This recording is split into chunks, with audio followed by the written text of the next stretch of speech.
चलो समझना बाबू, आज हम लोग देखेंगे NaCl के महत्वपूर्ण उपयोग। किसका देखेंगे? NaCl के महत्वपूर्ण उपयोग। अब एकरा NaCl के क्या काम होता है नहीं होता है उसके बारे में देखेंगे, जो हम डेली लाइफ में यूज करते हैं। साधारण नमक, कौन सा नमक? साधारण नमक। इसका भोजन में एक तो स्वाद बढ़ाने के लिए करते हैं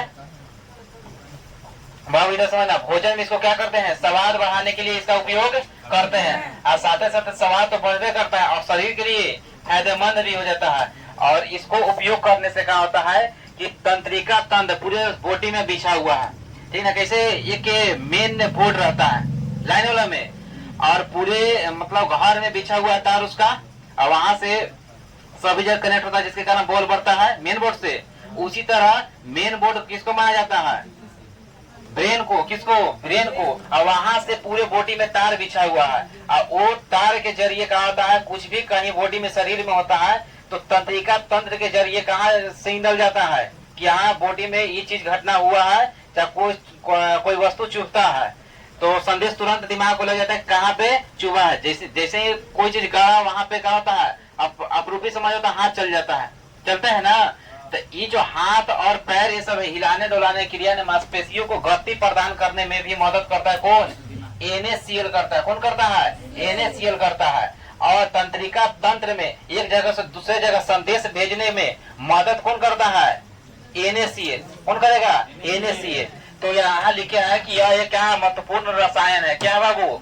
यह एक महत्वपूर्ण रसायन। इसका हम लोग उपयोग किसमें करते हैं? भोजन में। किस लिए? स्वाद बढ़ाने के लिए। किसके लिए? स्वाद बढ़ता है और शरीर के लिए भी फायदेमंद हो जाता है। शरीर के लिए भी क्या होता है? आवश्यक है, क्योंकि तंत्रिका तंत्र किसमें बाबू? तंत्रिका तंत्र और मांसपेशियों की गति के लिए क्या होता है? आवश्यक है। अभी बताए ना, जैसे चलते हैं या मतलब कोई भी चीज लिखते उखते पढ़ते हैं तो जो भी शरीर के अंग कार्य कर रहा है, हिल डुल रहा है, तो कौन उसमें काम कर रहा है? NaCl ही मांसपेशियों को हिलाने डुलाने में मदद करेगा, ठीक है ना। और तंत्रिका तंत्र के जरिए एक जगह से दूसरे जगह संदेश भेजने में काम देता है। कौन देता है? NaCl ही देता है। यहाँ तक क्लियर है। उसके बाद पेट में हाइड्रोक्लोरिक अम्ल यानी इसका फॉर्मूला होता है, रासायनिक नाम HCl। क्या जी? HCl। ये भोजन के पाचन में सहायक होता है, इसका अति महत्वपूर्ण आवश्यकता रहता है। कहाँ? पेट में, ठीक है ना। और इसको जठर रस भी कहा जाता है। इसको हम लोग पढ़े थे, पूरा डिटेल से पढ़े थे। कहाँ? बायोलॉजी में। किसे पढ़े थे? बायोलॉजी में। अभी हम लोग क्या पढ़ रहे हैं? केमिस्ट्री, पाचन तंत्र में हम लोग देखे थे।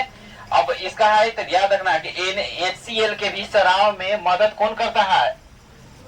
तो नमक ही करता है, NaCl ही करता है। तो तीन याद रखें, एक तंत्रिका तंत्र को एक जगह से दूसरे जगह संदेश भेजने में, और दूसरा मांसपेशियों की गति प्रदान कराने में मदद करता है कौन? NaCl। और तीसरा कि HCl को स्राव कराने में, ठीक है ना। तो HCl बनाने के लिए क्या होता है? आवश्यक होता है, याद रखना है। कौन? NaCl। उसके बाद है कि जितना भी अचार मुरब्बा ये सब बनता है नमक के परिरक्षा के रूप में उपयोग किया जाता है। जैसे अचार देखना, अचार बहुत दिन तक सालों तक रह जाता है लेकिन खराब ना होता, वो आदमी यूज करते रहता है, करता है ना। यही मान चलो खाना जो है एक मतलब एक जैसे सुबह के शाम हो जाता है तो गर्मी में क्या होता है? वो खराब हो जाता है, उससे गंध आने लगता है, आता है ना। गंध आता है, उसी को क्या कहते हैं? विकृत गंधता कहा जाता है। अपस्कृत हो जाता है, क्या होता है? उसी को क्या कहते हैं बाबू? विकृत गंधता कहते हैं। और जबकि अचार सालों तक चलता है ना, तो उसमें खराब क्यों नहीं होता है? तो ये जो है नमक को उपयोग करते हैं, और नमक जो भी बैक्टीरिया वायरस ऊपर अटैक करता है उसको क्या करता है? मार देता है। अब मिठाई में भी क्या काम आता है? मिठाई बहुत दिन तक चलता है, रखा रहेगा, एक दिन दो दिन में खराब नहीं होगा। यह कि मिठाई खराब होगा लेकिन उसका टाइम लगेगा, समझा ना। तो उसमें भी चीनी को भी मिला के रखते हैं, तो वो भी क्या होता है? पदार्थ को, खाने वाले पदार्थ को सुरक्षा रखता है, ठीक है ना। और फिर ये वाला ध्यान रखना, अभी हम लोग पढ़ रहे हैं नमक। तो नमक जो है जो भी चीज को लंबा टाइम तक यूज करना है उसमें क्या मिला के रख दिया जाता है? नमक। अचार में यूज करते हैं, ठीक है ना। तो अचार मुरब्बा इस समय नमक परिरक्षक के रूप में, परिरक्षक मतलब उसको ज्यादा दिन तक टिकाए रखेगा, समझा ना, कि वो रूप में किया जाता है। यह कई महत्वपूर्ण रसायनों का भी कच्चा पदार्थ के रूप में उपयोग करते हैं। कोई भी वस्तु कच्चा पदार्थ के मतलब होता है कि कोई नया पदार्थ बन रहा है ना, और वो पदार्थ नया पदार्थ में जो भी तत्व यौगिक भाग ले रहा है उसी को क्या बोलते हैं? कच्चा पदार्थ बोलते हैं। क्या बोलते हैं? कच्चा पदार्थ। जैसे कि हम लोग जैसे देखे थे प्रकाश संश्लेषण में, तो प्रकाश संश्लेषण के द्वारा अपना पेड़ पौधा क्या होता था? अपना भोजन तैयार करता था। उसमें कच्चा पदार्थ के रूप में क्या क्या लेता था बाबू? CO2 लेता था। क्या लेता था? CO2 कहाँ से प्राप्त करता था? वायुमंडल से करता है ना।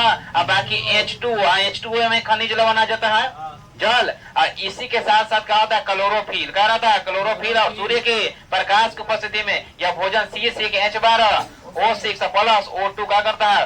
बाहर निकलता है। यही जो है भोजन के रूप में क्या होता है? अपना एक जगह इकट्ठा कर, तो प्रकाश संश्लेषण के द्वारा ही क्या करता है? अपना भोजन तैयार करता है। कच्चा पदार्थ के रूप में ये सब हम लोग पढ़े थे ना।